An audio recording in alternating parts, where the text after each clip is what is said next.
Muhammad MTA memutuskan untuk mengundurkan diri dari juru bicara pemerintah Aceh. Keputusan ini ia keluarkan setelah Bustami Hamzah dilantik sebagai penjabat gubernur Aceh yang baru. MTA tidak menyebutkan secara gamblang alasan dibalik pengunduran dirinya. Ia hanya menegaskan bersamaan dengan berakhirnya masa tugas Ahmad Marzuki sebagai penjabat gubernur Aceh, maka tugas dirinya sebagai juru bicara pun ikut selesai.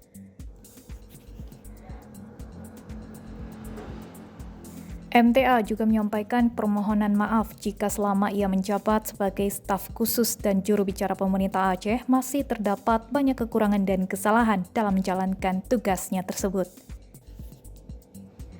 Ia juga berterima kasih kepada mantan PJ Gubernur Aceh Ahmad Marzuki karena telah memberikan kepercayaan kepada dirinya untuk mengemban amanah sebagai staf khusus dan juru bicara pemerintah Aceh.